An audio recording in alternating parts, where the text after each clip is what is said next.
Dahil sa aking kausayan, magandang pamamalakad sa Balbana, ngunit isang araw. Mga anak, ikinalulungkot ko, ngunit malukuhan na ang sakit ng isang ama. Narito ako, baba. Ang sakit ng nanay niyo ay mabigat at masaya. May lunas po ba sa kanyang karamdaman? Huwag kayong mawawala ng pag-asa, mga ay mabisang naman ng magpapagaling sa akin. Kailangan nyo naman ang ganang makakaling mga galing. Saan namin may kita ang ibong ito? Naninirahan ko sa bundok. Hello, mawawasak ma'am. May kita siya sa pulang tinatawag na Pedras Dagat. Malak, hindi malaw. Maaaring ba pinitibili yun para sa akin? Pwede. Ama, ano pong may pagbinig gusto sa inyo? Ikaw ang nagtatigas ng kapatid. Maaaring ba pinitibili yun para sa akin? Isa po itong malaking karangalan na pinuma. At iyon na nga ang nangyari. Naglakbay si Don Pedro papuntang bundok tawon at nakmarating niya itong bundok. Ay, nakakapagod naman. Ito na ba ang bahay ng ibong iyon? Siguro, miss na ako ng mga chicks sa Delbania. Sasayaw nga muna ako.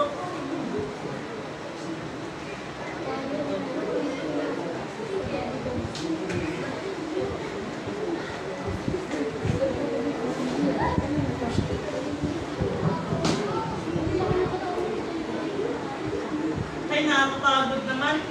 Kapahinga nga muna ako. Ay, yung ibon! Ah! Hindi! Hindi ako pwede matulog! Hindi pwede to! Ah! Hindi!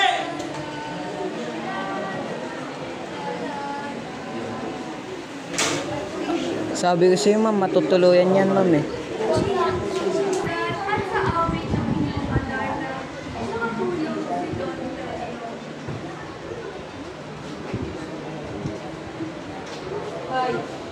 Sa awit ng inyong alarna, nakatulog si Don Pedro. Ang ibon ay huminto sa pag-awit, ngunit ito galing magbawas natapos sa kanyang magandang iyon.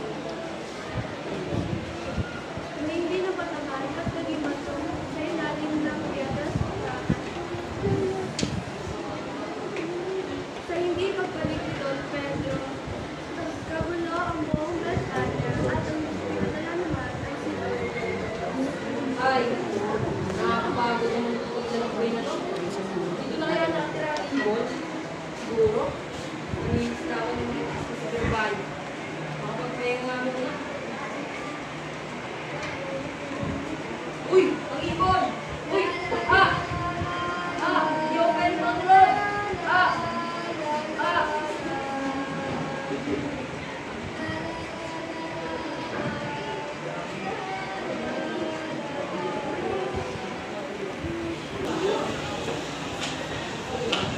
Kaparehong kapalaran ang sinapit ng magkapatid, nakinig ng awit at siya ay namusindi sa pagkakahindig na awang-awang naging buhay.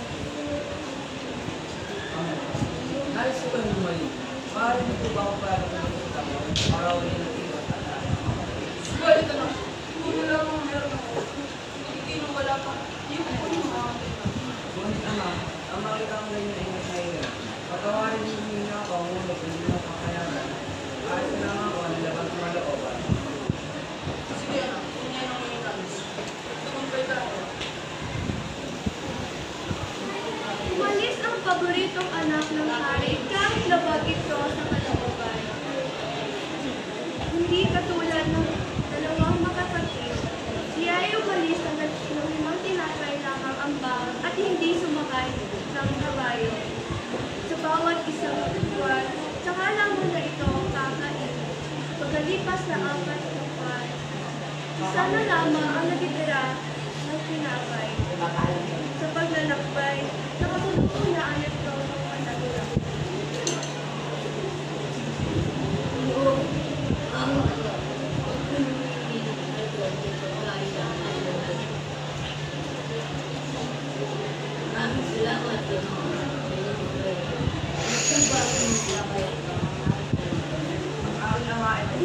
Ang tayo naman ay ang awit ng iyong alam.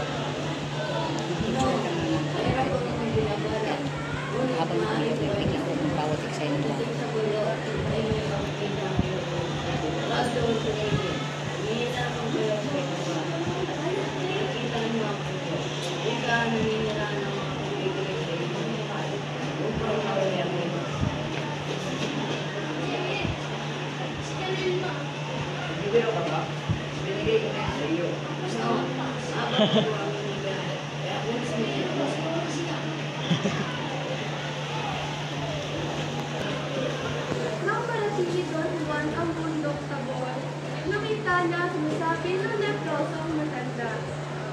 Nakita niya ang isang puno at nagtungo doon.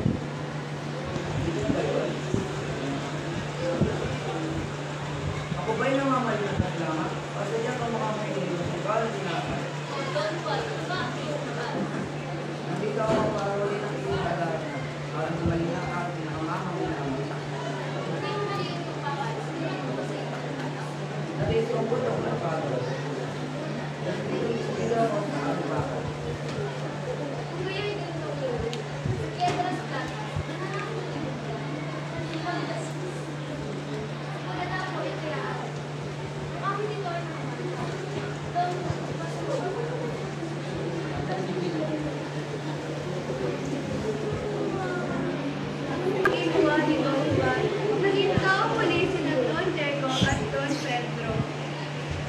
Bumalik silang tatlo sabay-sabay. Silang tatlo sabay sa bahay ng ermitanyo at umuwi sabay-sabay. Ito na ba yun? Hindi ko na yun. Ay, makakakali naman. Makakapay nga muna. Uy, yung ipon.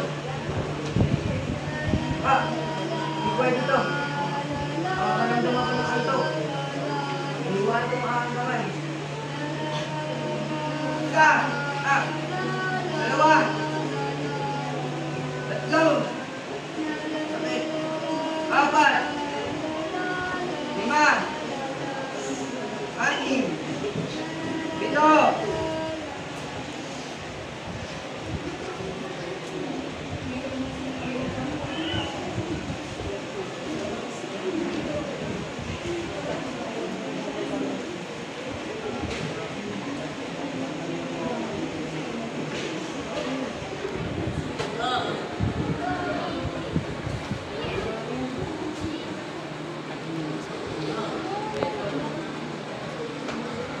Uy, kapatid!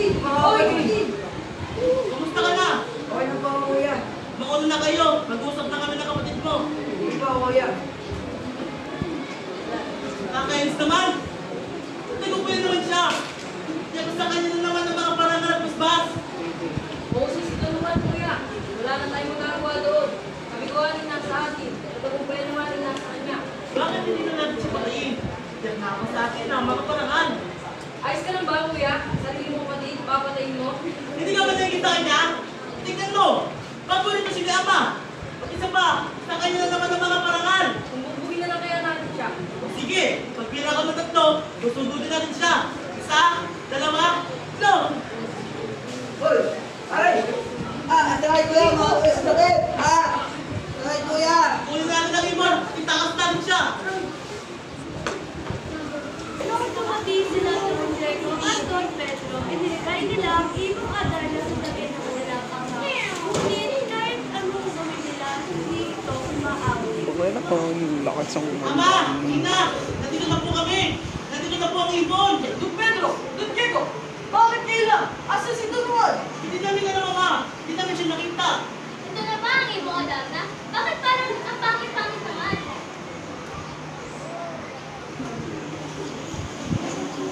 Samantalang si Don Juan naiwan sa gitna ng kagubatan.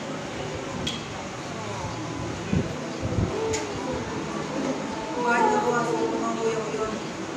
Kala ko naman hindi naman ako kasama yun. Nagawa ba akong mali sa kanila? Pwede ang laki lang ng galit nila sa akin. Hindi na ako ako. Hindi ko na kaya.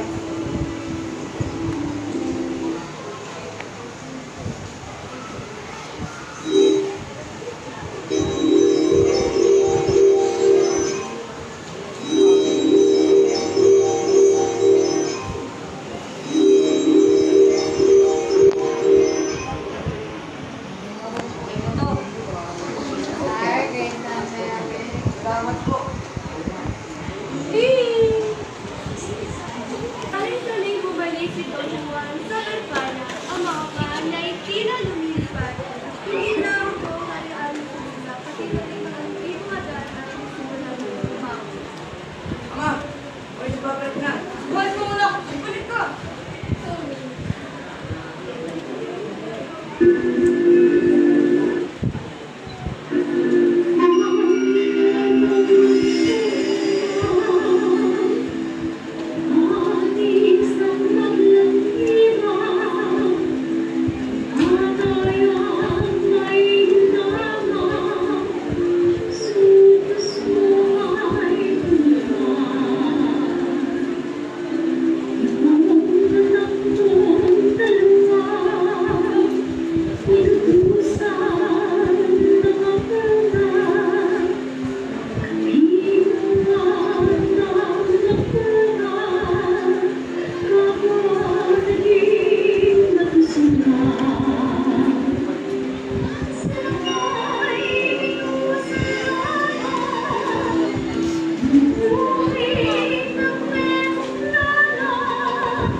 para bantayan ito. Yun lang. Balikan at mahal. Tayo mahal. Dali na para makapag-ano.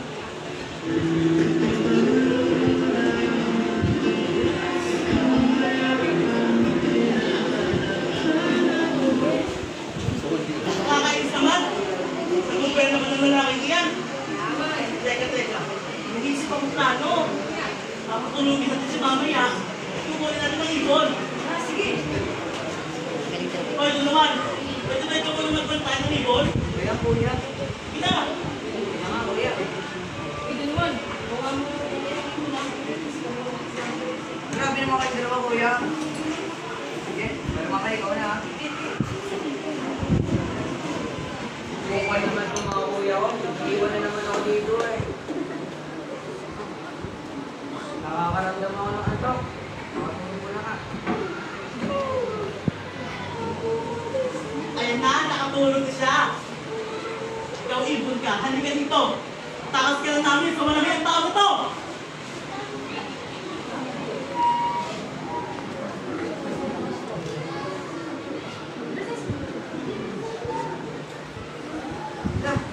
Asan yung ibon? Nagkaroon na.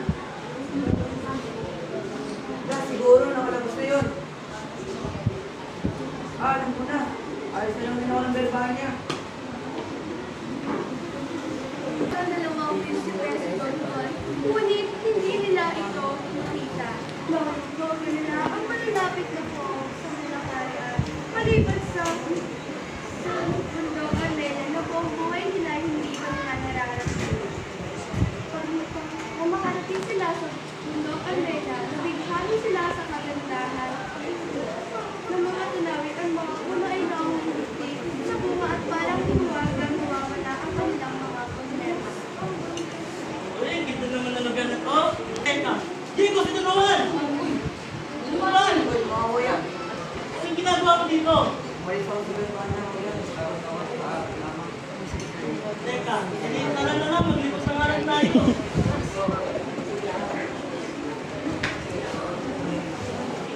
Uy! Uy! Hindi kita niyo ba nakikita ko? Oo, kuya. Isang balon? Simple naman yung nagpapayari sa tulong yan. Wala namang malapit na bahay sa paligid. Kaya kuya, sa isa na tayo pumasok dito. Teka, ako ang nakatatanda. Ako ito kong mauna. Sige kuya. Mahaba na ako. Sige po kuya, mag-ingat ka.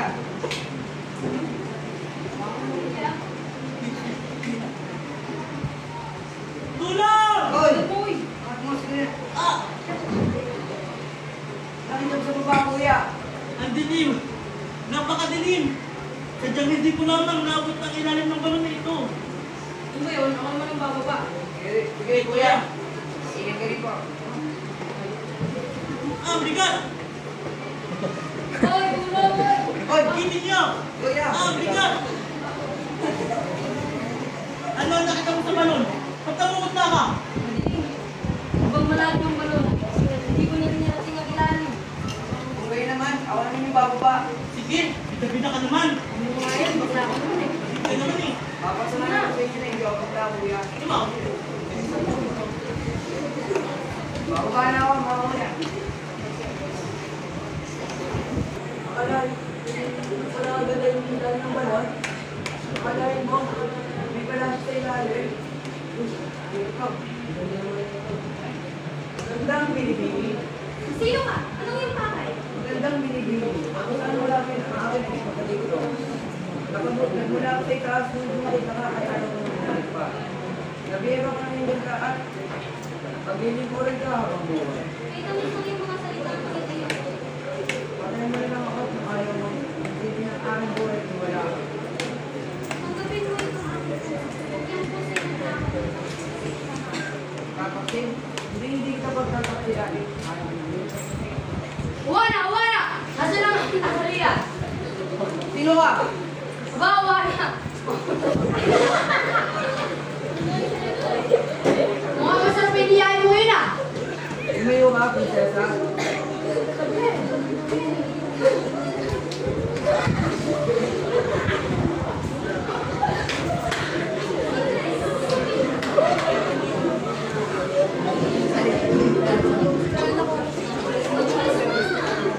Ah, wait lang.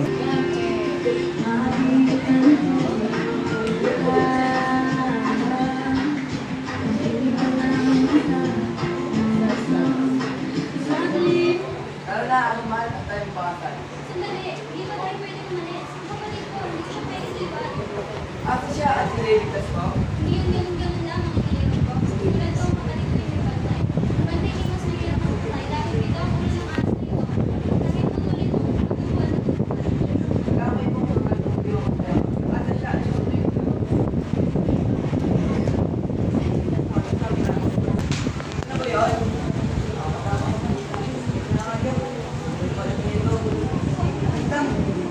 Sino ka? Bakit ka na rito?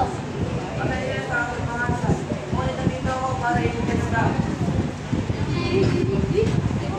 Ginawa, hindi mo po ba nalalaman na ang buhay mo ay nasa panganib dahil sa self-contained nagbabantay sa akin? Akin ito, sumama yung mga buhay, unang sa unang pagkulo ng alam. Ikaw ba'y nagbibilang-bilang? Ang mga pagsuyong iyan ay hindi totoo. Ikaw nga ay lumayo, pagkat hindi kita kailangan. Ang buhay mo ay masasayang lamang.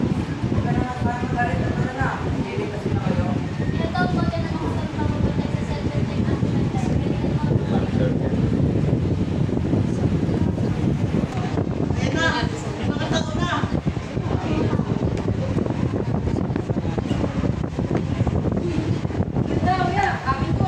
Eh, na, ano pangarap pa? Napakagandang binibini. Eme.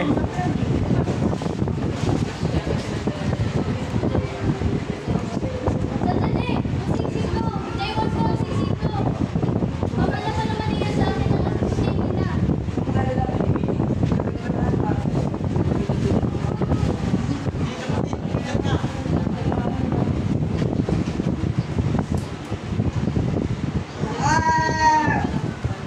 Ano ginawa mo? Bakit mo ginawa yun sa iyong kapatid? Hindi ko sinasadya. Nakitawan ko. Eme.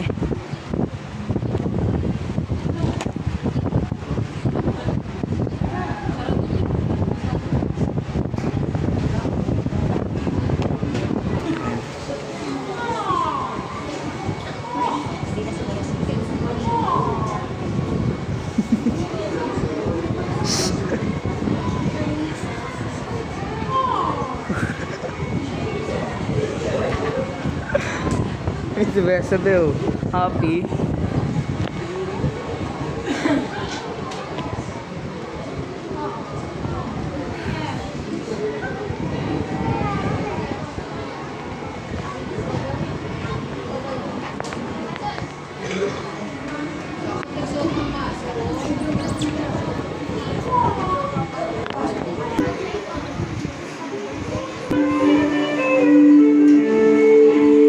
Ako si Elisano, nagumanap bilang sa Haring Fernando. Ako si Chang si Nicole Egnadera ang gumanap bilang Leyla Palerian.